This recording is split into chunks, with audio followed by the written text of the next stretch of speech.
Ang pinakamainit ngayong balita mula Mindanao, may nagaganap daw na sagupaan sa Basilan. Labanan ng pinakamasarap na sabaw. Team Tinola ka ba o pangkat sinigang? Kung di makapagdesisyon kung saang kampo kakampi, pwede naman daw pagsamahin ng lasa ng mga sinabawang putaheng yan. Sa 2-in-1 na kombi sarap ng ilampa, ang paghahain nito, tradisyon na raw ng pamilya para sa mga taga-Basilan. Sa mga lugar gaya ng Basilan, Sulu at Tawi-Tawi, kilala ang ilampa na uri ng maliit na isda na tila dilis o bolinaw ang itsura. Kasi po, ang kasabihan sa amin, bisan nagay tuped si isine, bang tuped si loho. Ang ibig sabihin po noon, kahit hindi magkasya sa laman, basta't may sabaw, pwede na yon. Ang yummy, masarap talaga, ang masim-masim. Sa unang tikim, malilito raw kung tinola o sinigang dahil may kumakagat na asim ng kamyas ang lasa. Tulad naman ng tinola, may pampalasa rin itong luya at tanglad. Pwede rin gumamit ng karne ng manok o baka. Pero para sa pamilya ni Sulaiman Usman, isda ang legit na sangkap para sa ilampa.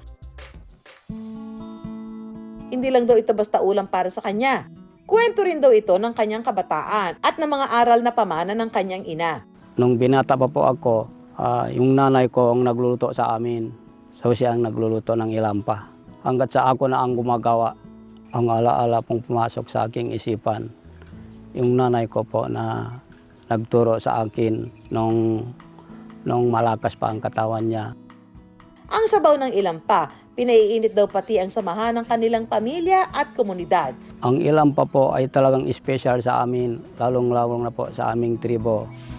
Bahagi raw kasi ng kultura ng tribong Yakan ang pagluluto ng sabaw ng ilampa. Ito na po yung mga nabili nating isda, lilinisin natin po ito. Hati-hatiin daw ang kamyas para lumabas ang natural nitong katas at asim. First, ang ilagay natin ay yung tanglad.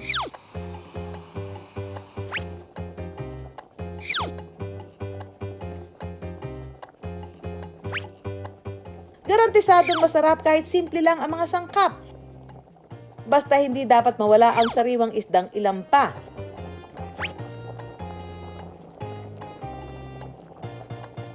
Luto na ito. Pwede natin itong tikman. Ang pampatong sabaw ng mga taga-Basilan na ilampa, higit pa sa sabaw na inihahain sa hapag. Ang bawat higop daw nito, nagsisilbing paalala at pamana na mananatiling buhay sa mga susunod na henerasyon. Ito ay simbolo ng pagmamahal, pagkakaisa at pagmamalasakit sa kapwa.